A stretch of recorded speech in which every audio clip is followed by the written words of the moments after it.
Que quelqu'un pourrait parler de nos séances d'études bibliques hebdomadaires. Bienvenue, toi qui as déjà l'habitude de te connecter tous les mardis, mercredis et jeudis à partir de 21h, heure de New York. Bienvenue à tous ceux-là qui nous écoutent depuis les pays scandinaves. Je salue ceux qui nous écoutent depuis l'Islande, depuis la Suède, depuis la Norvège, depuis la Finlande. Je salue particulièrement également ceux-là qui nous écoutent depuis la Grande-Bretagne, ceux qui nous écoutent depuis l'Angleterre et depuis l'Écosse et depuis l'Irlande. Je salue ceux qui nous écoutent également du côté de l'Inde, du côté de la Chine, de la Corée du Sud. Je n'oublie pas ceux qui nous écoutent du côté de la Russie, sans oublier bien évidemment nos préférés qui sont du côté des pays arabes. Je salue également les parents, toi ce père de famille, toi cette mère de famille qui a pris la résolution d'enseigner tes enfants spirituellement, de leur donner tout ce qu'il y a de plus cher, tout ce qu'un parent peut donner à son enfant, la connaissance de son vrai père, la connaissance de son créateur. Bienvenue ma soeur, bienvenue mon frère. Je remercie donc le Seigneur Jésus-Christ pour vos vies. La parole de Dieu nous enseigne dans le livre des Révélations. Dans les révélations de l'apôtre Jean, dans Apocalypse chapitre 2, versets 3 à 5, la parole de Dieu dit, tu as souffert et tu as eu de la patience et tu as travaillé pour mon nom et tu ne t'es point découragé. Mais j'ai contre toi que tu as abandonné ta première charité. Souviens-toi donc d'où tu es déchu, répands-toi et fais tes premières œuvres. Sinon, je viendrai bientôt à toi et si tu ne te répands, j'ôterai ton chandelier de sa place. La parole de Dieu dit que répands-toi et fais tes premières œuvres. La parole de Dieu dit, sinon je viendrai bientôt à toi si tu ne te répands pas. Je ne sais pas comment l'ennemi a réussi à faire de toi un évangéliste très occupé. Je ne sais pas comment l'ennemi a réussi à faire de toi un prédicateur très occupé. Je ne sais pas comment l'ennemi a réussi à faire de toi un enseignant des études bibliques très occupé. Je ne sais pas comment l'ennemi a fait de toi un intercesseur très occupé et qui a oublié son véritable patron, son véritable créateur, Jésus-Christ. Je ne sais pas comment l'ennemi a réussi à refroidir ton cœur sur l'amour des autres chrétiens et seulement t'intéresser à ce que tu leur dis. Mais ce soir, la parole de Dieu a mis dans le cœur de ton frère et serviteur que je suis de te dire que l'évangile de Jésus-Christ, ce n'est pas une histoire de se placer et de bavarder. L'évangile de Jésus-Christ, c'est l'amour du prochain, c'est l'amour de Jésus-Christ. Et Jésus te dit que si tu ne reviens pas au même sentiment que tu avais quand tu as accepté Jésus-Christ, il te dit qu'il va te retirer tous les dons spirituels qu'il t'a accordés.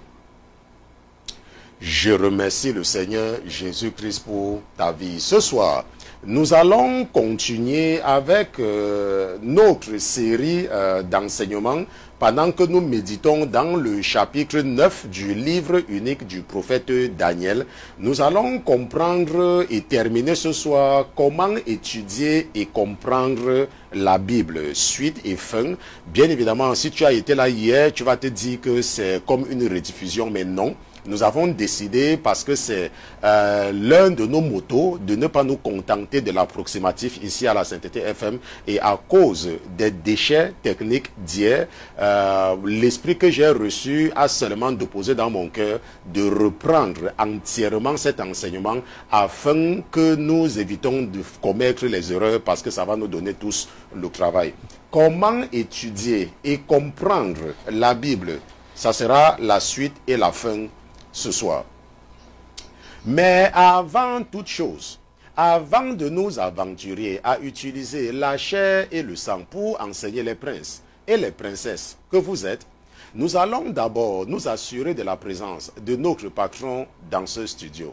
Mais comme notre patron n'est pas un patron ordinaire, comme il est Dieu, comme lui c'est Jésus-Christ de Nazareth, nous allons lui dérouler le tapis rouge et nous allons demander à tous les autres qui se trouvent dans les cieux, qui se trouvent sur la terre, sous la terre et sous la mer, de se taire, le temps pour nous d'accueillir dans ce studio Jésus-Christ de Nazareth. Gardez l'écoute. À tout à l'heure. Hosanna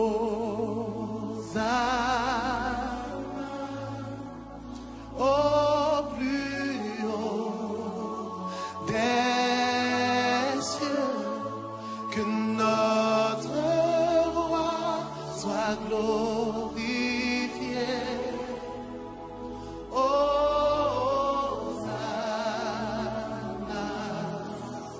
Hosanna. Vous voulez chanter avec moi?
Jésus, nous voici une fois de plus en la présence du Dieu de la deuxième chance. Nous voici une fois de plus en ta présence, Père éternel. Nous voici en la présence du Créateur des cieux et de la terre. Nous voici en la présence du Dieu du monde visible et du monde invisible.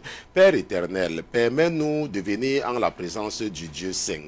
Permets-nous, malgré nos manquements, malgré toute la saleté que nous avons portée en journée, de venir nous asseoir à tes pieds, à venir écouter ce que tu as à nous communiquer, à venir écouter la voix de notre Créateur. Père éternel, je te dis merci pour ta fidélité. Je te remercie, mon Dieu, mon roi, de me permettre de venir en ta présence avec mon troupeau, ce troupeau que tu m'as confié, mes frères et mes sœurs qui sont répartis dans tous les continents, dans le cœur de qui tu as mis d'être attentifs aux enseignements qu'ils reçoivent de toi par l'intermédiaire de leurs frères et serviteurs que je suis. Nous te disons merci, Papa, de ta présence dans nos vies. Nous te remercions de veiller sur nous. Nous te remercions parce que tu n'as pas fait de nous les spécialistes des hôpitaux. Tu n'as pas fait de nous les spécialistes des docteurs, des spécialistes de connaître toutes les spécialités médicales. Tu t'es même arrangé pour que nous ne connaissions même pas où se trouvent les hôpitaux dans les villes où nous habitons. Parce que tu accomplis ta promesse dans nos vies. La promesse que tu as déclarée dans les oreilles de ceux-là qui nous ont précédés dans le désert. Tu les as dit que s'ils écoutaient ta voix et que s'ils obéissaient les lois et les ordonnances que tu leur donnes par ton serviteur Moïse, alors ils ne connaîtront aucune des langueurs qu'ils ont connues en Égypte, aucune des maladies des Égyptiens ne les touchera jamais. Père éternel, merci d'accomplir ta promesse dans nos vies, non seulement dans nos vies, dans la vie également des enfants que tu nous as confiés. Papa, tu es un Dieu fidèle et tu mets ta parole même au-dessus de ta divinité. Et pour cela, nous te disons merci. Je viens en ta présence ce soir, Papa, pas parce que nous sommes justes. Et d'ailleurs, tu nous as dit que ce n'est pas parce que nous sommes justes que tu nous as choisis, mais parce que les autres sont méchants. Donc je prie que tu ne regardes pas les péchés de mes frères et de mes sœurs, mais que tu regardes seulement les intentions de leur cœur. Regarde qu'ils ont tout abandonné en ce moment pour venir s'asseoir à tes pieds, parce qu'ils sont conscients qu'ils sont imparfaits, parce qu'ils sont conscients qu'ils sont des pécheurs. Père éternel, nous confessons nos péchés et nous prions que tu nous pardonnes. Nous prions que tu ordonnes à tes anges de réécrire nos noms dans ton livre précieux cieux, de façon que si nous devrions passer de vie à crépa cette nuit, papa, que nous recevons un mot de bienvenue, un message d'encouragement, un mot qui dira bienvenue ma fille, bienvenue mon fils, tu as résisté à la tentation, viens hériter avec cela de la vie éternelle parce que tu as résisté. Père éternel, nous te remercions pour l'esprit que tu as déposé en nous. Nous te remercions également de ta présence avec nous ce soir. Parle-nous dans un langage que nous pouvons comprendre. Ne nous parle pas avec un langage angélique, encore moins un langage divin parce que nous serons perdus. Nous pouvons seulement comprendre un langage humain. Merci pour ta fidélité et merci de ne jamais mépriser nos rendez-vous de la semaine. Au nom de Jésus-Christ, ton serviteur et tes enfants, d'une seule fois, nous te disons Amen, Amen, Amen, Amen, Amen.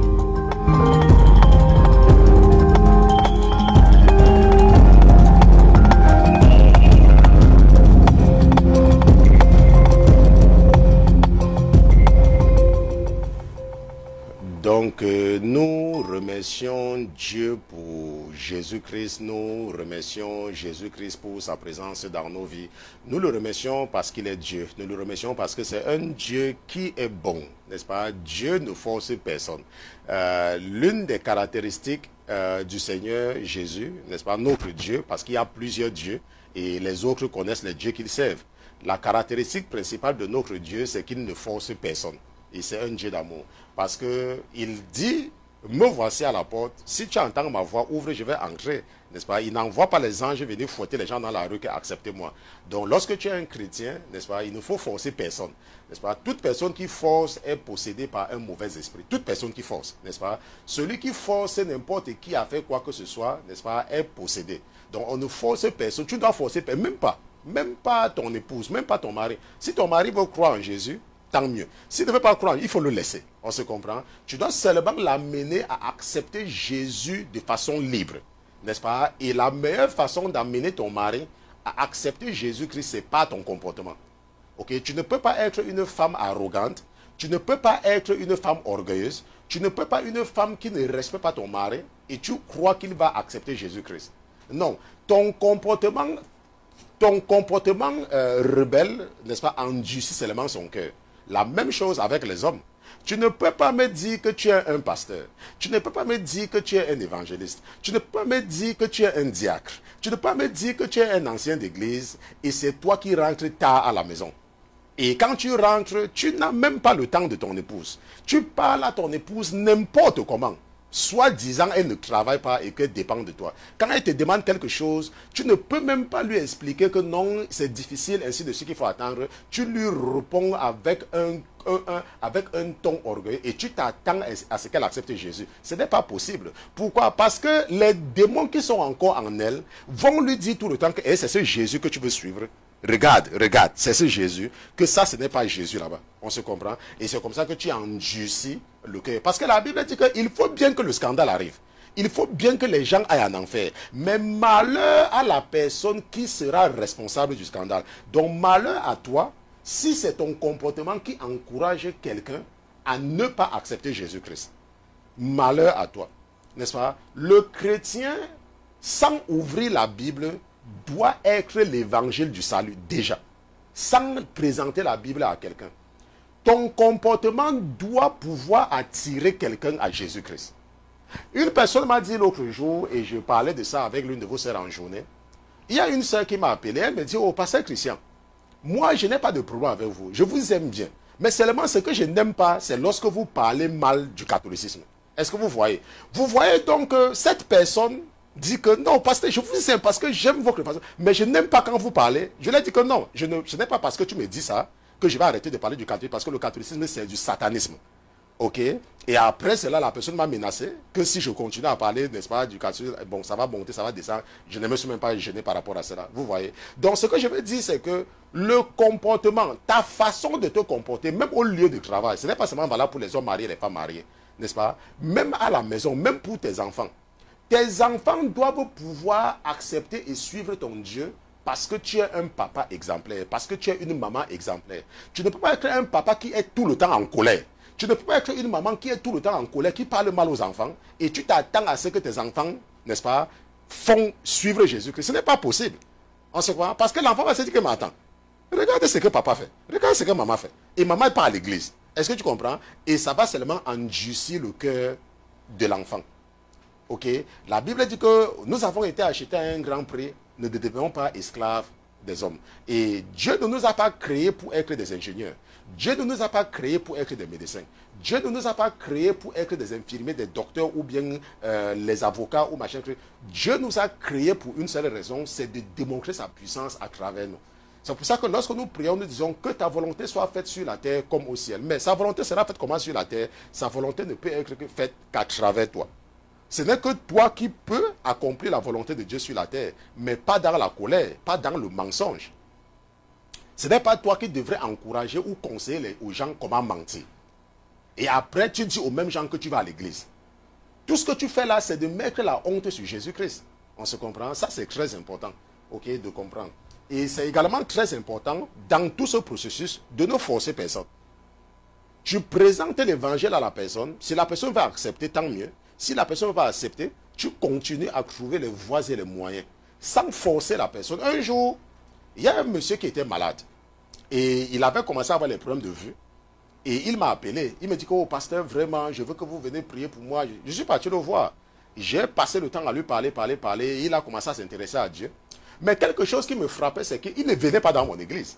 Vous voyez, il ne venait pas, mais il m'appelait. Et quand je l'ai invité à l'église, il dit qu'il est très occupé. Et un jour, il me dit que, oh, pasteur, j'ai compris tout ce que vous m'avez dit. Je veux que vous venez m'aider à débarrasser ma maison parce que j'ai des choses chez moi qui ne sont pas bien. Il dit que non, je ne vais pas venir. Si je t'ai parlé et tu penses qu'il y a des choses chez toi qui ne sont pas bien, tu dois enlever ça toi-même. Ce n'est pas à moi de venir t'aider à enlever quelque chose. Est-ce que vous comprenez? Ça doit être ta propre volonté. Ça doit être toi-même. Est-ce que vous voyez? C'est la même chose. Je vous ai dit par exemple que même moi, je n'ai jamais forcé mon épouse à faire quoi que ce soit. Parce que si tu le fais, après quand tu ne seras pas là, la personne va retourner dans ses histoires. Ou alors quand vous aurez les problèmes, la personne va dire que ah, j'avais même fait ça parce que je vais encore recommencer. Mais quand tu laisses quelqu'un accepter Jésus par lui-même, il n'y aura pas quelque chose que oh, je faisais pour telle personne. Non. Tu ne forces personne. On sait comment? Tu ne forces personne. Donc, nous allons donc partir, après notre prélude, nous allons partir dans Daniel chapitre 9, parce que nous sommes en train de comprendre, n'est-ce pas, comment étudier et comprendre la Bible. Daniel chapitre 9, nous allons lire à partir du verset 1, nous allons des versets 1 à 3. La Bible dit que la première année de Darius, fils d'Assyrus, de la race des Mèdes, qui avait été établi sur le royaume des Chaldéens, la première année de son règne, moi, Daniel, je compris pas les livres. Je compris pas les livres. Moi, Daniel, je compris pas les livres. Que le nombre des années dont l'Éternel avait parlé au prophète Jérémie pour finir les désolations de Jérusalem était de 70 ans. Je tournai ma face vers le Seigneur Dieu pour lui présenter des requêtes et des supplications avec jeûne et en prenant le sac et la cendre. Donc, Daniel dit que il avait compris. N'est-ce pas qu'il avait lu, il avait compris. Par les livres. Rappelons-nous que Daniel est dans la période du dernier roi. Ok, le dernier roi. Ça veut dire quoi? Ça veut dire qu'il y a eu des prophètes avant.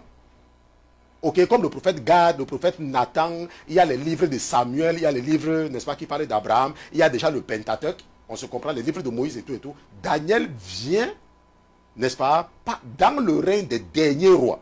Parce que lui, n'est-ce pas, il a été amené en captivité pendant le règne du roi Jéhoiakim. Ok, c'est là qu'il a été amené en captivité. Donc lui, il y avait déjà des livres. Et Daniel lisait ces livres-là. Il lisait ces livres. Et Daniel dit qu'il a compris, en étudiant ces livres, que le nombre des années dont l'Éternel avait parlé au prophète Jérémie pour finir les désolations de Jérusalem était de 70 ans. Et nous avons expliqué le terme désolation. Nous avons vu que désolation, c'est rendre stérile, c'est abandonner, c'est laisser dans un état, n'est-ce pas, d'isolement. Donc la désolation. Malheureusement, ce n'est pas très clair en français, parce que je vous ai dit que en anglais, c'est desolate, the desolation. Donc lorsqu'on parle de desolate, ça veut dire que abandon, on se comprend, ça veut dire qu'abandon. Quand on parle de desolate, ça veut dire qu'abandon. Et à partir de là, lorsqu'on parle de l'abomination, de la désolation, ça veut dire que l'abomination qui cause la désolation, donc le péché terrible qui attire la colère et la destruction. On se comprend. Donc de la même façon ici, il dit que l'Éternel avait parlé au prophète Jérémie pour finir les désolations. Donc pour finir l'abandon, pour finir l'isolement, pour finir, n'est-ce pas, l'opprobre de Jérusalem, était de 70 ans. Maintenant, nous avons compris hier que Daniel, lui, est un juif. On se comprend, Daniel est un juif. Et Daniel certainement lisait la Bible des Juifs, n'est-ce pas, qu'on appelle le Tanakh. Et nous avons vu que le Tanakh, mon épouse va encore vous montrer cela, n'est-ce pas? Nous avons vu que le Tanakh, ce n'est pas que ça va passer, mais elle va vous montrer ça en arrière-plan, que le Tanakh, qui est la Bible des Juifs, est constitué de 3 livres. Ok? La Torah, le Nevi'im et le Ketuvim. N'est-ce pas? Les 3 livres qui constituent le Tanakh. Et nous avons compris que le Tanakh est constitué de 24 livres. Et ces 24 livres-là, nous les avons parcourus hier. Ok, nous avons parcouru les 24 livres du Tanakh ensemble hier. Et nous avons également vu hier que la Bible est constituée de 66 livres, parmi lesquels 39 livres dans l'Ancien Testament et 27 livres dans le Nouveau Testament. Et nous avons vu que l'Ancien Testament, pour nous les chrétiens, a 39 livres, mais ce sont exactement les mêmes 24 livres qui sont utilisés dans le judaïsme. En plus maintenant des évangiles et des épîtres et du livre de Révélation ou d'Apocalypse, comme les francophones l'appellent. On se comprend? Maintenant, et lorsque nous avions parcouru le Tanakh, nous avons compris, et ça, nous allons seulement parcourir ça, ce n'est pas que nous allons voir tout cela, je serai toujours en bas et puis mon épouse va vous montrer cela. Et nous avons donc vu que la Torah, le Nevi'im et le Ketuvim du Tanakh, n'est-ce pas, sont constitués des 5 livres de la Torah, Genèse, Exode, Lévitique, Nombre et Deutéronome. Les premiers prophètes qu'on appelle le Nevi'im et Reshonim, Josué, Juge, Samuel 1-2, Roi 1-2. Les derniers prophètes, le Nevi'im à Ronim, Ésaïe, Jérémie, Ézéchiel. Les 12 prophètes, Osée, Joël, Amos, Obadiah, Jonas, Michée, Nahum, Habakkuk, Sophonie ou Séphania, Agé, Zacharie, Malachi. Malachi étant le dernier de tous ces prophètes-là, les 12 prophètes. Et nous avons vu que ces prophètes-ci-là, qu'on appelle les prophètes mineurs, constituent un seul livre. Or, chez nous, les chrétiens, nous avons explosé ça en plusieurs livres. Ce qui fait que ce qui justifie le terme, le nombre de 39. Ok? Et nous avons également vu qu'il y a ce qu'on appelle les hagiographes ou le Ketuvim, qui est constitué des psaumes, les proverbes, le livre de Job, les cantiques des cantiques, le livre de Ruth, le livre des lamentations, les lamentations du prophète Jérémie, l'Ecclésiaste du prophète Salomon, Esther, Daniel, Ezra ou Néhémie et les chroniques. On se comprend? Donc tous ces livres-là, c'est ce qu'on appelle les hagiographes.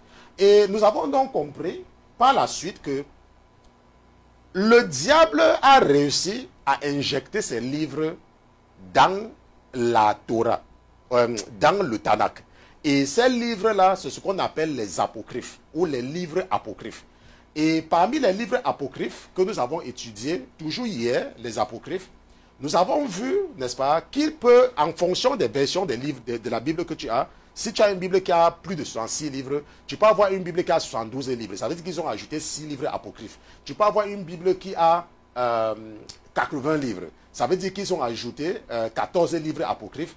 Et nous avons vu que parmi ces livres apocryphes, n'est-ce pas, nous avons vu qu'il y avait le livre des Maccabées, n'est-ce pas, il y avait le livre de Tobie, il y avait le livre de Judith, il y avait le livre de Baruch, il y a, n'est-ce pas, Siracide ou l'Ecclésiastique, il y a le livre de la sagesse, le cantique des 3 enfants saints, l'histoire de Suzanne, l'histoire de Belle et le dragon, la prière de Manassé, la lettre de Jérémie, Esther grecque, les livres d'Esdra, 1 Esdra et 2 Esdra, n'est-ce pas? Ça, nous avons vu cela. Et nous avons compris comment le diable a utilisé le fait qu'on faisait allusion à ces noms-là, n'est-ce pas, pour inventer sa part. Et le but des livres apocryphes, c'est ce qu'on sait, le livre qui enseigne la magie. Ok? Alors que Dieu n'est pas un magicien. Dieu, il est Dieu. Voilà. Maintenant, nous continuons ce soir, n'est-ce pas, avec un concept très important qui est sur les versions falsifiées de la Bible. Parce que, en plus des livres apocryphes, le diable a réussi à inventer, c'est-à-dire à transformer certains versets bibliques. Je vais demander au frère Pierre d'être prêt, parce que c'est ce que nous allons voir tout à l'heure. Je ne sais pas si mon épouse est prête. Et nous allons revenir seulement sur un enseignement que j'ai fait en 2016, n'est-ce pas, en octobre 2016, où je parlais des fausses versions de la Bible.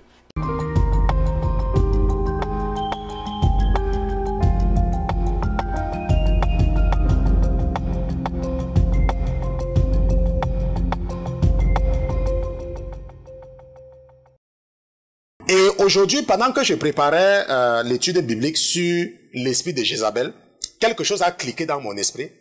Et je suis donc tombé, n'est-ce pas, sur certaines informations et que l'esprit qui est en moi n'a pas rejeté. Ok? Donc, ce qu'il faut comprendre, c'est que il y a beaucoup de fausses versions de la Bible en français.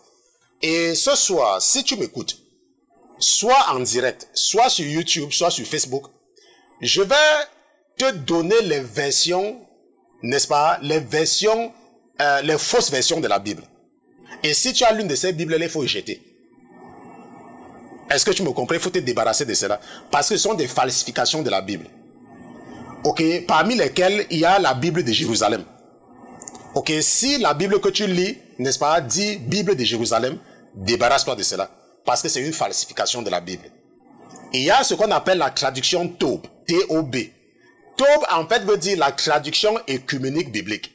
L'écuménisme veut dire que tous les dieux sont les mêmes. Que le Dieu que nous servons, c'est le même Dieu que les musulmans servent, c'est le même Dieu que les bouddhistes servent et tout et tout. Donc, ça s'appelle la traduction écuménique biblique. La traduction Taube, c'est également une falsification de la Bible parce que nous savons que notre Dieu, Jésus-Christ, n'a rien à voir avec Allah. Est-ce qu'on se comprend? C'est également une falsification de la Bible. Et il y a également une traduction qu'on appelle la tradition du cardinal Liénard.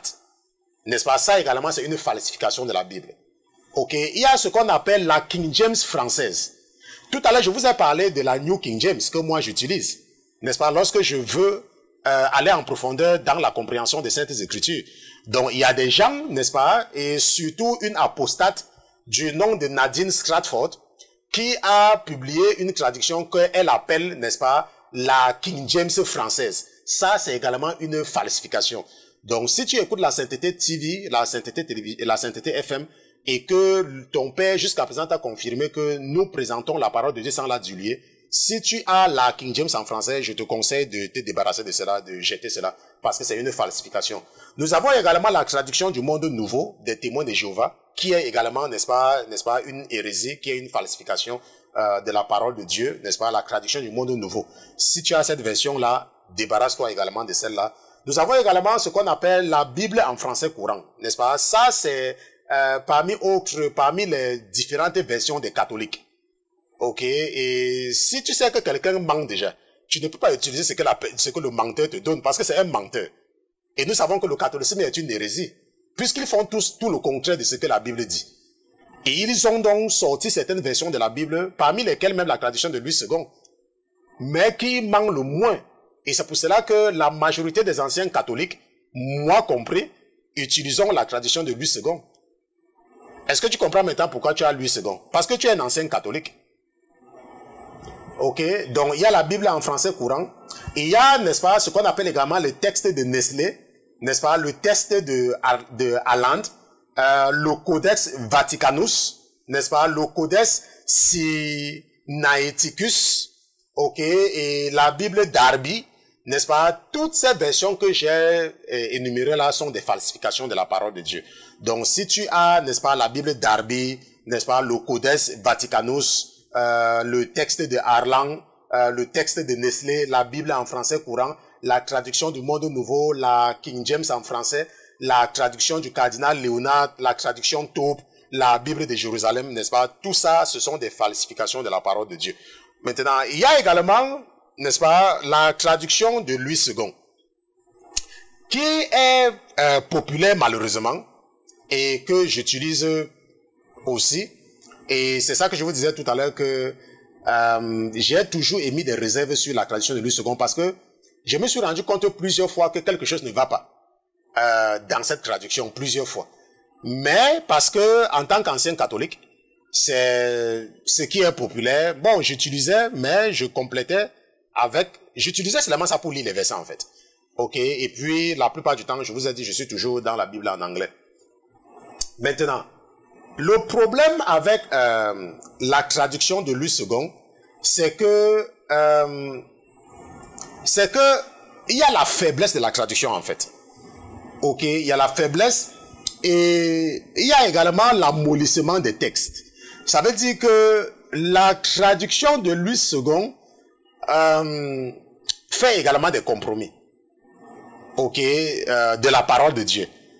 Et c'est pour cela que les catholiques, n'est-ce pas, le catholicisme qui est dirigé par le diable, préfère, n'est-ce pas, garder cela. Et avec le danger que cette traduction-là a pour objectif d'affaiblir les traductions originales de la Bible. Donc, si tu as la traduction de Louis II, bon, si tu veux, tu peux te débarrasser de cela jusqu'à présent, parce que si ton niveau n'est pas encore... Tu ne peux même pas comprendre beaucoup de choses. Mais il faut également comprendre que c'est une traduction qui fait également beaucoup de compromis. La traduction de Louis II. Maintenant, tu vas peut-être te poser la question, mais pasteur Christian, quelle est donc la vraie traduction de la Bible? Et c'est ce que ce soir également, l'Esprit m'a convaincu.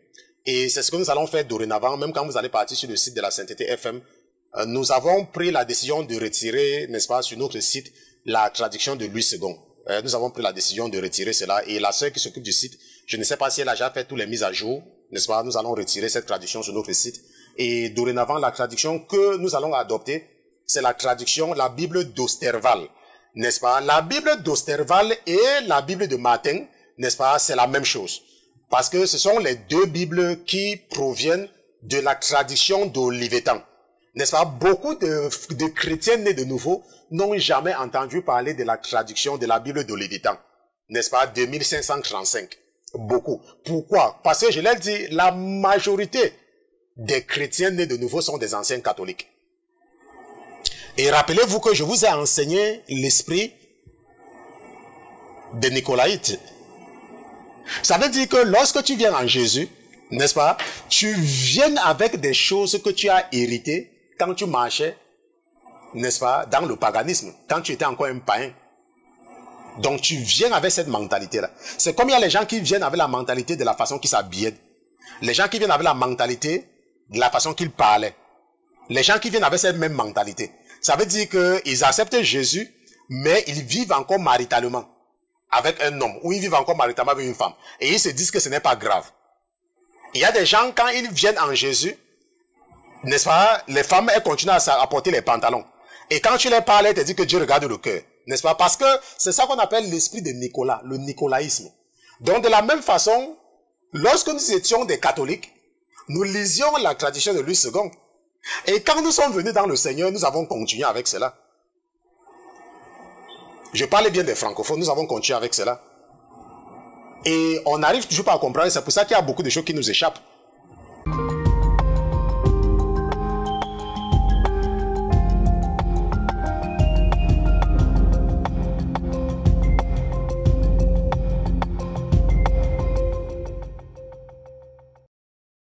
Bon, maintenant, puisque nous avons donc vu les fausses versions de la Bible, dans cette vidéo-là, n'est-ce pas, je recommande, n'est-ce pas, les versions, comme par exemple celle que nous utilisons, qui est la version d'Osterval, et je recommande quelques versions, n'est-ce pas, et comme par exemple la Bible de Martin, de 1707, et les différentes versions d'Osterval.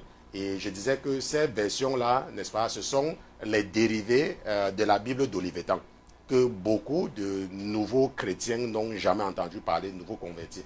Bon, maintenant, après cela, il est très important également, lorsque tu veux comprendre la Bible, lorsque tu lis la Bible, comme tu es déjà conscient que nous avons le même Ancien Testament que les Juifs, n'est-ce pas, qui est le peuple que Dieu a choisi pour nous raconter une histoire, pas qu'ils sont particuliers, seulement Dieu a seulement choisi de les utiliser. Que nous utilisons la même première partie que tu as compris que la Bible a 66 livres et tu as également compris qu'il existe certains livres qui enseignent la magie, ça veut dire que les livres apocryphes. Et tu as eu, n'est-ce pas, la liste des vrais livres de la Bible, n'est-ce pas, dans la présentation que nous avons faite hier. N'est-ce pas, il y a la liste des vrais livres de la Bible. Maintenant, nous venons également de voir les fausses versions. Donc, si tu as une Bible qui n'est pas Osterval, ou qui n'est pas Martin, ou qui n'est pas Olivetan, tu as la conviction que ça, c'est une fausse version de la Bible. Et nous avons expliqué pourquoi Louis II également, qui est le livre favori, n'est-ce pas, de l'hérédie du catholicisme romain, est également une version falsifiée. Et ce qu'il faut également comprendre, c'est qu'il y a ce qu'on appelle l'apostasie. Ok? Maintenant, c'est quoi l'apostasie? Il est très important de comprendre ce que c'est que l'apostasie. Parce que si tu n'es pas conscient de l'apostasie, alors tu es aussi, n'est-ce pas, à la merci de l'ennemi, n'est-ce pas? Pourquoi? Parce que le diable, pour te tromper, n'a pas besoin de venir se placer devant toi avec les cornes, n'est-ce pas? Tout ce qu'il a fait, c'est de donner les mauvaises informations. Et lorsqu'il n'arrive pas à te donner les mauvaises informations, ce qu'il a fait, c'est de t'encourager à abandonner la foi. Donc, il y a donc ce qu'on appelle les apostates, n'est-ce pas? C'est quoi un apostate? L'apostasie peut être définie comme étant l'attitude d'une personne qui renonce publiquement à la foi. Donc, je vais partager ce que j'ai écrit avec vous. Ok, je vais partager ça, on fait le copier-coller. Nous sommes déjà habitués à cela. Donc, nous allons lire ensemble ceci là. Juste ce que j'ai écrit, hein, pour que vous voyez ce que je lis. Et comme ça, ça va vous aider plus, n'est-ce pas? Qu'est-ce que l'apostasie? On définit l'apostasie comme étant l'attitude d'une personne qui renonce publiquement à la foi, n'est-ce pas, ou à sa foi. Le verbe qui correspond au mot apostasie vient d'un mot d'origine grecque qui signifie se détourner. Ok, se détourner. Donc quand tu te détournes, ok, tu te révoltes, n'est-ce pas? Tu étais d'accord avec quelque chose, mais après un temps, tu te révoltes. C'est un esprit, c'est l'esprit de l'apostasie. C'est pour cela que vous allez voir qu'il y a des gens qui marchent, qui font bien, ils évangélisent, même ils prient et tout. Après, ils retournent encore dans certaines religions, n'est-ce pas, comme le brahmanisme, n'est-ce pas, toutes ces sectes-là, alors qu'ils étaient des vrais chrétiens. Pourquoi? Parce que l'esprit de l'apostasie les a pris, les a récupérés. Ils ont maintenant rejeté, ils ont régné. Et ce n'est pas avec surprise, parce que si nous partons dans 2 Thessaloniciens, chapitre 2, verset 3, allons un peu ensemble dans 2 Thessaloniciens, chapitre 2, verset 3, la Bible dit que personne ne vous séduise en aucune manière. Car il faut que la révolte, n'est-ce pas, soit arrivée auparavant. Il faut que les gens renoncent. Il faut que les gens se détournent. Et qu'on ait vu paraître l'homme du péché, le fils de la perdition. N'est-ce pas? Donc, l'apôtre Paul nous parlait déjà que l'apostasie devait avoir lieu. Et c'est pour cela que lorsque nous regardons, par exemple, dans, si je ne me trompe pas, c'est dans 1 Timothée. Si nous regardons un peu dans 1 Timothée chapitre 4 verset 1, allons un peu ensemble dans 1 Timothée chapitre 4 verset 1, n'est-ce pas? La Bible dit que l'Esprit dit expressément que dans les derniers temps, quelques-uns se détourneront de la foi. Donc quelques personnes deviendront apostates. Donc il faut comprendre le concept de l'apostasie. S'attachant à des esprits séducteurs et à des doctrines de démons. On se comprend? C'est pour cela que vous voyez qu'il y a beaucoup de gens de plus en plus qui partent dans les églises où il y a des miracles. Et même quand ils fréquentent les églises où on fait les miracles, ils sont tellement aveuglés par l'esprit de l'apostasie qu'ils ne voient pas que les gens qui font les miracles mettent carrément de côté la parole de Dieu. Et se focalisent seulement sur les miracles. Et ils se disent que parce qu'il y a les miracles, ça veut dire que Dieu est là. Ce n'est pas la vérité. On se voit, ce n'est pas vrai. Ok? Donc c'est ça, il faut être conscient de l'apostasie. Et ce qui est également important à comprendre, n'est-ce pas, c'est l'importance de mémoriser les versets bibliques. Et si tu es un chrétien qui ne mémorise pas les versets bibliques, ça sera très difficile pour toi de vaincre le diable. Pourquoi? Parce que lorsque tu mémorises, tu as les versets bibliques qui sont déjà dans ta tête. Quand tu te trouves en face d'une situation, le Saint-Esprit peut facilement faire revenir ces versets bibliques. Et je vous ai dit que moi, quand j'ai commencé, n'est-ce pas, au commencement, quand j'ai commencé à marcher avec le Seigneur en 2010, je ne connaissais pas toutes ces choses. Je crois que c'est en 2011 que j'ai commencé à mémoriser. Comme je suis un informaticien, n'est-ce pas, et que j'utilise beaucoup la technologie, j'écrivais certains versets bibliques qui me marquaient quand je lisais. Donc quand je suis en train de lire et que un verset biblique me frappe vraiment, je note cela et je bûche ça. Je bûche vraiment, je bûche. Ce n'est pas que je récite, je lis, je mets à côté, je lis, après je reviens encore, je fais les erreurs. C'est pour ça que vous me voyez facilement, je peux facilement citer certains passages ou réciter sans lire. Romains chapitre 1, verset 20, n'est-ce pas? Quand je passe tout le temps à dire ici, là, l'un de mes passages favoris, et ça vous le savez, n'est-ce pas? Que Dieu nous parle parce que nous voyons. Ok? Donc, c'est important, n'est-ce pas, pour un chrétien de mémoriser les versets bibliques. Ok? Il doit avoir les versets bibliques que tu mémorises. N'est-ce pas? Le psaume 91, par exemple, doit être un psaume classique. N'est-ce pas? Ça doit être un psaume classique. N'est-ce pas? C'est comme par exemple, le diable a réussi à endormir les catholiques avec le psaume 23. N'est-ce pas? L'Éternel est mon berger, je ne manquerai de rien. Mais également pour un chrétien né de nouveau, n'est-ce pas? Le psaume 91 doit être un psaume, pour moi, selon moi, c'est un psaume que j'ai. Je n'ai pas le psaume 91 du premier verset jusqu'à la fin. Parce que, bon, j'ai oublié, ok? Avec tout ce que j'ai à faire, je n'ai pas ça du verset 1 au verset 16. Mais celui qui habite dans la retraite secrète, du Très-Haut, repose à l'ombre du Tout-Puissant. Je dis à l'Éternel, mon refuge et ma forteresse, mon Dieu, en qui je m'assure. N'est-ce pas? Certes, il te sauvera du filet de l'oiseleur et de la mortalité funeste. Il te couvrira de ses plumes et tu auras retraite sous ses ailes. Sa vérité sera ton bouclier et ton écu. Tu ne craindras pas les terreurs de la nuit, ni les flèches qui volent le jour, ni la mortalité qui marche dans les ténèbres, ni la destruction qui ravage en plein midi. Qu'il en tombe 1000 à ton côté et 10 000 à ta droite, elle n'approchera point de toi. Seulement tu considéreras de tes yeux et tu verras la punition des méchants. Car tu es mon refuge, ô Éternel, tu as pris le Très-Haut pour ton asile. Aucun mal ne t'atteindra, aucune plaie n'approchera de ta tente, car il ordonnera à ses anges de te garder dans toutes tes voies. Ils te porteront dans leurs mains, de peur que ton pied ne heurte contre une pierre.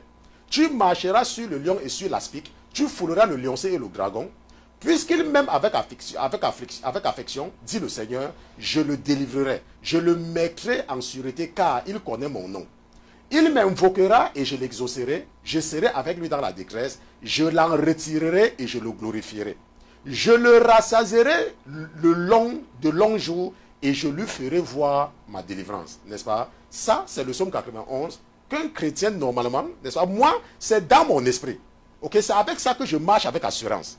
Mais je te conseille de mémoriser le psaume 91. Ce que ça va te faire, c'est que lorsque tu te trouves dans des situations vraiment difficiles, n'est-ce pas? Tu peux facilement appeler ce psaume-là. Tu appelles ce psaume. Et ce psaume te donne la force. On se comprend? Donc, mémoriser les versets bibliques. Maintenant, de l'autre côté, ce que nous devons comprendre, c'est que la Bible est un livre spirituel. Ça veut dire quoi? Ça veut dire que tu peux bien avoir la volonté de lire la Bible. Tu peux bien avoir la volonté de lire et de comprendre la Bible.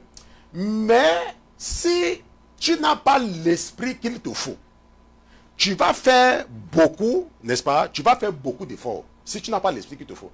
Donc c'est pour cela qu'il est très important de prier pour que Dieu t'accorde l'esprit là.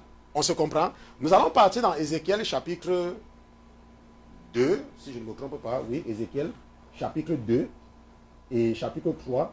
Et nous allons lire, n'est-ce pas, certaines choses très importantes là-bas qui vont nous aider à comprendre ce que je suis en train de vous dire. Alors un peu dans le livre du prophète Ézéchiel. Ok, alors un peu dans le livre du prophète Ézéchiel. Vous savez, parfois, j'arrange mon habit. Parce qu'il y a les gens, quand ils vont regarder le pasteur, au lieu d'écouter ce que le pasteur dit, ils vont commencer à chercher comment le pasteur est habillé. N'est-ce pas? Donc nous ne voulons pas endurcir le cœur que le pasteur est mal habillé. Ok, donc c'est pour cela. Si nous partons dans Ézéchiel chapitre 2 et que nous lisons à partir du verset 8, ok, je vais seulement partager quelques secrets avec vous.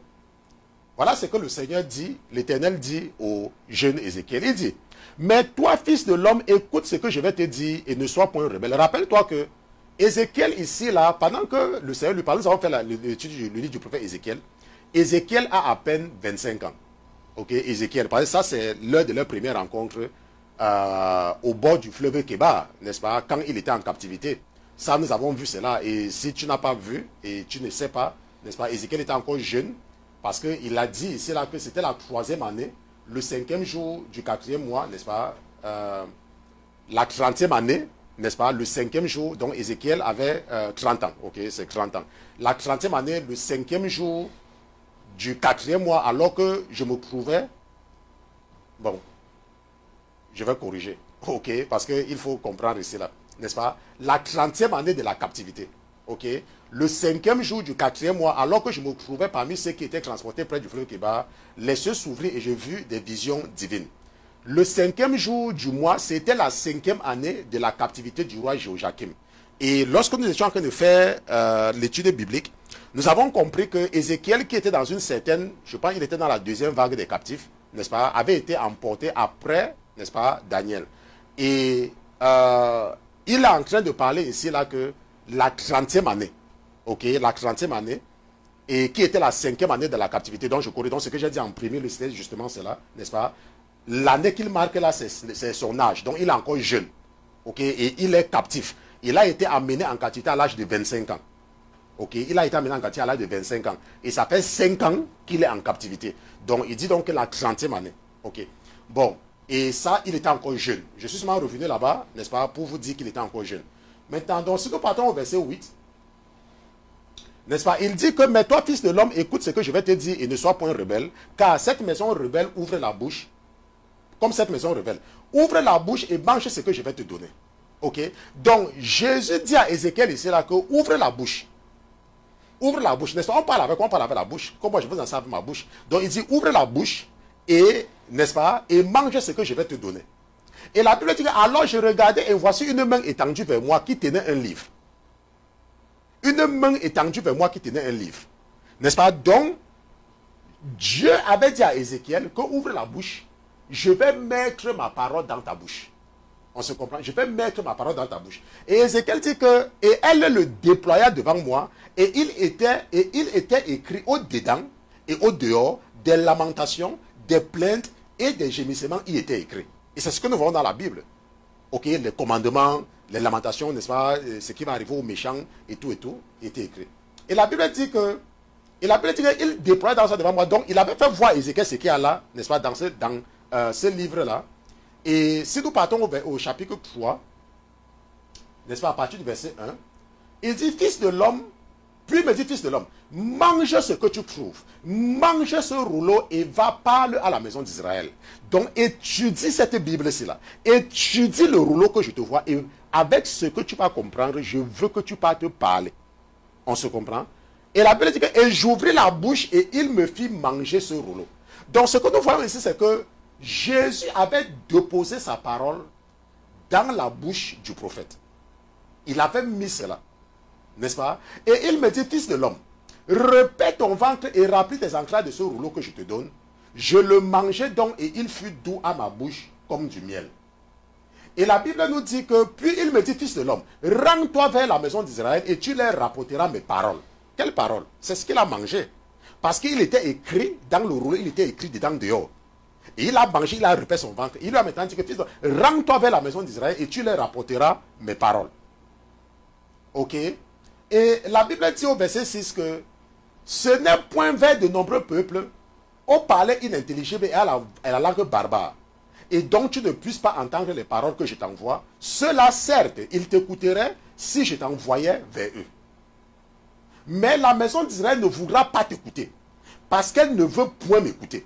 Car toute la maison d'Israël a le front dur et le cœur obstiné.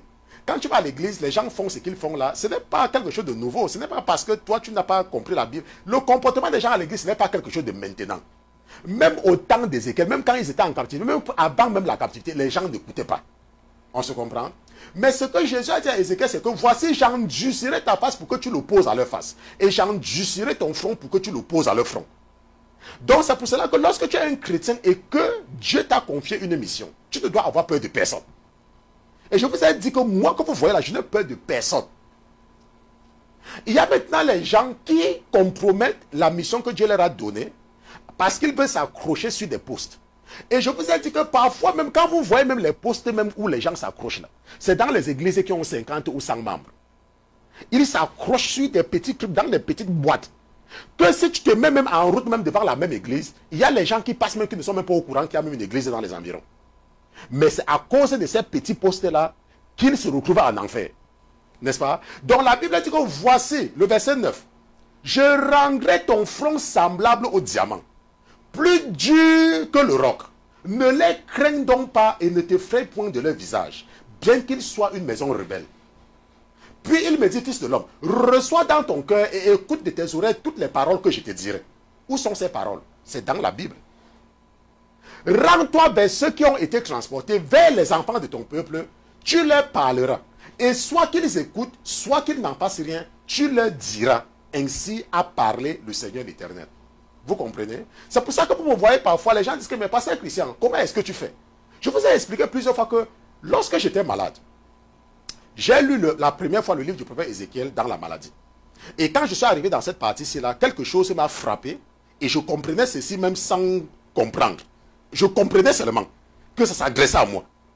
Et après, je vous ai dit comment j'ai prié pendant des semaines, même pendant des mois, en utilisant ce passage. En disant que Seigneur, mets ta parole dans ma bouche.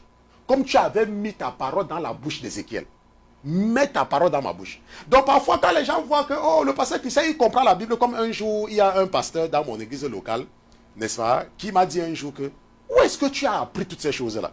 Pourquoi? Parce que c'est quelqu'un qui m'a vu grandir. C'est quelqu'un qui m'a vu grandir. Il me racontait des choses et je l'écoutais au départ, mais après un temps, j'ai vu que ce qu'il me disait, c'est des choses vraiment élémentaires. Et un jour, il m'a vu parler à l'église et il me demande que, mais attends, où est-ce que, qui t'a appris ça? Vous voyez? Parce que je vous ai dit que pendant des semaines et des mois, j'ai prié pendant longtemps. C'est maintenant que je ne prie plus, je ne fais plus cette prière. Que Seigneur Jésus, mets ta parole dans ma bouche. Comme tu l'as fait avec Ézéchiel. Et une autre prière que je fais le plus souvent, c'est que Seigneur Jésus, donne-moi le même esprit que tu avais donné à Josué. Je vous partage mes secrets. Que accorde-moi le même esprit que tu avais accordé à Josué. Le même esprit. Je ne prie pas pour l'esprit de Moïse. Hein. Je prie pour l'esprit de Josué. Le courage de conduire les enfants de Dieu à la terre promise. Parce que si les enfants de Dieu sont dans une situation de stabilité, me laissent tranquille. Et ils écoutent la parole de Dieu. Parce qu'il faut comprendre, il ne faut pas confondre la terre promise et le paradis. La terre promise, c'est ta situation de stabilité. Ça veut dire que tu vis, tu n'as pas de problème dans ta vie. Tu n'as pas de problème. Tu as ton petit travail, tu vas au travail, tu rentres et tout, tu ne connais pas les hôpitaux, tu ne connais pas toutes ces choses-là, tu es tranquille. Ça veut dire que tu es dans ta situation de stabilité. Tu es à ta terre promise. Pourquoi? Parce que tu as écouté le pasteur Christian. On se comprend? Donc c'est l'esprit de Josué que je prie. Même maintenant, même je continue. Lorsque je me sens souvent faible, je prie encore pour recevoir davantage l'esprit de Josué. Mais pendant longtemps, je disais à Seigneur Jésus, mets ta parole dans ma bouche, comme tu l'as fait avec Ézéchiel. Mais toi, quand tu pries, oh mon Dieu, je n'ai pas l'enfant. Oh mon Dieu, mon mari m'a abandonné. Oh mon Dieu, mon mari est monté. Oh Seigneur Jésus, je veux la maison. Oh Seigneur Jésus, je veux le travail. Oh Seigneur Jésus, je veux la voiture. Seigneur Jésus, je veux ceci, je veux cela, je veux cela. Non, non, non, il ne faut pas prier les conneries comme ça. Parce que si on te donne ces choses-là, et que tu n'as pas la parole de Dieu, l'ennemi va venir arracher. C'est pour cela qu'il y a beaucoup de gens que le Seigneur exprès les maintient dans le désert, afin de les enseigner sa parole le plus longtemps possible. Parce que si Dieu les bénit avec leur ignorance, ça sera très facile pour le diable de venir récupérer la bénédiction. Et ça va maintenant amener la honte. Parce qu'ils seront des portes faciles pour l'apostasie. Et j'ai parlé de l'apostasie. Maintenant, quand on parle de l'apostasie, maintenant tu comprends. N'est-ce pas? Donc c'est pour cela que c'est très important de comprendre certains concepts bibliques. N'est-ce pas? Maintenant, pourquoi est-ce que l'ennemi ne voulait pas que cet enseignement ait lieu? Je suis content parce que nous avons pu terminer avec ce sujet-ci là. Aujourd'hui, normalement, nous devions voir un autre sujet, mais il n'y a pas de problème. Ok? Lorsque tu connais la structure de la Bible, que la Bible est conçue de deux parties. L'Ancien Testament, qui est exactement la même chose que les Juifs, avec les 39 livres. Pourquoi? Parce que les 12 prophètes, que les Juifs appellent 12 prophètes, nous on a éclaté ça en livres individuels. Ok? Et le Nouveau Testament, qui est conçu des évangiles, il y a 4 évangiles. Donc si tu es un chrétien, on doit te demander il y a combien d'évangiles? Il y a 4 évangiles. Parce qu'il faut comprendre les évangiles et les épîtres. Et le livre des Révélations ou d'Apocalypse. Ok? Paul a écrit, Pierre a écrit, Jacques a écrit, Jude a écrit, Tite a écrit, Timothée a écrit, Luc a écrit. Ok? Par exemple, à Luc, on attribue le livre des Actes. Bien qu'il y ait également l'évangile de Luc, qui était un médecin. Donc tout cela, c'est très important parce que si tu n'as pas la base, on se comprend, tu vas écouter les enseignements, mais parce que tu n'as pas de base, ta foi ne sera pas solide. Tu vas écouter, c'est vrai, mais tu n'as pas la fondation. Donc, il y aura des choses élémentaires que le diable pourra utiliser pour apporter les accusations contre toi, parce que tu n'as pas de base. Donc, c'est très important de comprendre les concepts de base. Et lorsque j'étais dans la maladie, et il y a cette sœur que le Seigneur a utilisée, n'est-ce pas, pour m'attirer, pour m'appâter, n'est-ce pas, dans les îles de réveil, la sœur Linda, pas la Linda que vous voyez beaucoup sur YouTube, n'est-ce pas, elle vit ici aux États-Unis. C'est elle que le Seigneur avait utilisée. Et Dieu avait utilisé la sœur Linda pour me donner un livre très important. Je l'avais également donné à quelqu'un parce que je voulais également amener la personne à comprendre la Bible. C'est How to read the Bible. Ou alors, What is the Bible? Le titre, c'était quelque chose comme ça. Je ne me rappelle plus très bien. Or How to read the Bible, or What is the Bible? Et c'est cette sœur-là, la sœur Linda, qui m'avait donné ce livre-là. Et j'avais lu ce livre-là. Et j'avais compris ces principes que je suis en train de partager avec vous. Et c'est ça qui avait constitué, n'est-ce pas, la base ou la fondation de ma croissance spirituelle. Donc, c'est très important pour toi de revoir cet enseignement et de comprendre. Si tu peux écouter cet enseignement même plusieurs fois, la première partie, la deuxième partie, je te conseille cela vraiment. Parce que c'est très important de comprendre ce que c'est que la Bible d'abord. Avant maintenant de commencer à étudier. Maintenant, quand tu as fini de comprendre ce que c'est que la Bible, l'Ancien Testament, le Nouveau Testament, tu commences à étudier la Bible à partir de l'Ancien Testament, à partir du livre de la Genèse. Tu commences de Genèse, Exode, ainsi de suite, ainsi de suite, ainsi de suite, ainsi de suite, jusqu'à Apocalypse, sans sauter. Tu pars du premier livre au dernier livre. Maintenant, les seuls livres que je peux te conseiller de sauter, n'est-ce pas, ce sont comme les cantiques et les psaumes. Tu peux les sauter. Ok, tu peux les retirer, tu mets de côté et tu continues. Ça, tu peux le faire. Et tu reviens là-dessus après quand tu as vraiment le temps devant toi. Parce que pour moi, les psaumes et les cantiques, pour moi, ne sont pas importants pour le combat spirituel. Pour moi, je dis pour moi. Je ne dis pas pour Dieu, je dis pour moi. Ok? Donc moi, c'est ce que j'avais fait. J'avais mis ça de côté. Ok? Et j'ai terminé. Et puis maintenant, je suis revenu. Et maintenant, donc, je peux maintenant repartir dans les psaumes de temps en temps. Les psaumes ne constituent même pas mes favoris. Parce que je suis quelqu'un qui croit, n'est-ce pas, à l'obéissance. Je suis quelqu'un qui croit en l'obéissance et à la crainte de l'Éternel. Et la crainte de l'Éternel, ce n'est pas là où on chante pour lui. Ok, là-bas, c'est bien d'adorer Dieu, c'est bien de le louer. Je ne dis pas que ce n'est pas bien. Mais c'est bien d'avoir la connaissance. Parce qu'il y a des gens qui passent le temps à lire les psaumes. Mais ils n'ont pas les fondamentaux. Ils n'ont pas les fondamentaux. Et maintenant, quand tu lis la Bible, il ne faut pas, dans la première fois que tu lis la Bible, tu peux lire entièrement, tu passes. Même si tu ne comprends pas, ce n'est pas un problème. Mais quand tu reviens pour la deuxième fois, ne sois pas pressé. Prends le temps pour t'assurer que tu as compris quelque chose avant de continuer. Lorsque tu lis et que tu ne comprends pas, tu passes sur Google, tu tapes le mot. On se comprend, tu passes sur Google, tu tapes le mot et tu essaies de lire ce que les gens ont raconté par rapport à cela. Bien évidemment, le diable a également mis beaucoup de gens qui racontent ce qui est faux. Mais pour toi, quand tu es en train d'apprendre, ce n'est pas important. Ramasse tout, tu manges. À un moment donné, le Saint-Esprit va t'aider à faire la différence. On se comprend, le Saint-Esprit va t'aider. Parce que c'est un processus qui continue. Et maintenant, ce que tu fais maintenant, c'est que lorsque quelqu'un parle, ou alors quand quelqu'un te dit quelque chose, si tu te rends compte que ce que la personne dit n'est pas conforme à la parole de Dieu, tu zappes seulement la personne, n'est-ce pas? Tu passes seulement. Parce que ça, c'est un envoyé du diable. On se comprend. Donc ça, c'est très important de comprendre. N'est-ce pas? Nous sommes donc arrivés au terme de l'étude biblique de ce soir. Si c'était la première fois pour toi de te connecter, nous sommes la Sainteté FM, la Sainteté Télévision. Nous sommes un ministère d'enseignement et d'édification. Nous ne sommes pas un ministère évangélique. Notre mission, ce n'est pas de nous adresser aux bébés chrétiens. Donc si c'est à faire à peine que tu viens de donner ta vie à Jésus, nos enseignements vont te paraître du chinois. N'est-ce pas? C'est vrai que nous sommes venus sur comment étudier et comprendre la Bible, juste pour, n'est-ce pas, renforcer ce que vous avez déjà, ce que mes élèves ont déjà. Pas pour les nouveaux convertis, ça sera trop compliqué. Nous sommes en ce moment en train d'étudier le livre du prophète Daniel, nous sommes au chapitre 9, et la semaine prochaine, nous allons étudier la prière du juste. Et nous allons voir l'efficacité de la prière du juste. En réalité, comment prier. Okay? Comment être agréable à Dieu dans la prière. C'est ça que nous allons voir la semaine prochaine. Et ce soir, nous avons fait un essai, n'est-ce pas? Parce que votre sœur qui s'occupe des aspects sociaux a voulu que nous essayions d'être en direct sur Facebook pour voir, n'est-ce pas, ce qui va se passer.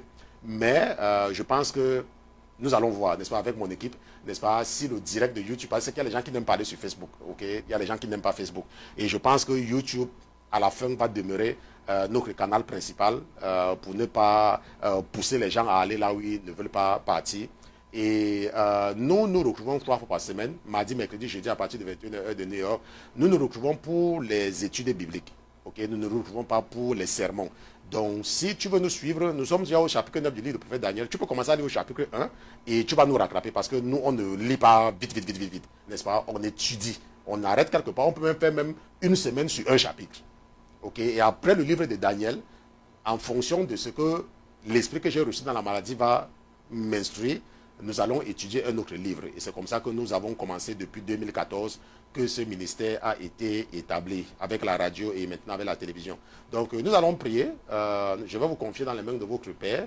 Et comme je l'ai dit, nous sommes en train de vouloir élargir, n'est-ce pas, ce ministère parce que le studio en seulement, c'est un studio qui est petit, n'est-ce pas? Notre studio n'est pas grand. C'est un studio qui est petit et nous voulons avoir un studio plus grand. Okay? Donc si le Seigneur touche ton cœur pour que tu fasses partie de ce projet, comme vous êtes déjà nombreux, et je remercie vraiment le Seigneur parce que vous faites vraiment des contributions considérables, mais il faut savoir que nous sommes ici aux États-Unis, donc les choses ne sont pas aussi moins chères. Donc si le Seigneur touche ton cœur, de faire partie de ce projet qui t'a béni, n'est-ce pas, qui t'a béni, si tu veux que nous puissions atteindre plus de personnes, ok, tu peux toujours contribuer. Et pour savoir comment contribuer, envoie-nous un email à contact@lasainteté.com, contact, ok, comme contacter. Et la sœur, mon épouse va vous montrer cela. Donc c'est à contact@lasainteté.com. Ok, elle va vous montrer cela. Contact@lasainteté.com. Et la sœur qui s'occupe de cet aspect, n'est-ce pas, va te donner ou te dire comment contribuer à ce projet d'élargissement. Parce que notre projet, c'est de pouvoir inviter d'autres pasteurs. Okay, pour qu'ils viennent parler, pouvoir inviter les gens pour venir donner leurs témoignages et faire des choses un peu plus intéressantes que ce que nous faisons maintenant là. Je remercie déjà le Seigneur de vous avoir déjà utilisé énormément parce que depuis que j'avais décidé de ne plus mettre mon argent dans ce ministère, vous avez vraiment réagi, il a vraiment touché vos cœurs. Avant, je soutenais financièrement ce ministère seul, mais à un moment, j'ai dit que je ne le fais plus. Okay? Et c'est en ce moment-là que vous avez vraiment commencé à investir. Et ça fait longtemps, je ne me rappelle pas la dernière fois que j'ai mis mon argent dans ce ministère. Je ne me rappelle vraiment plus. Parce que c'est votre ministère.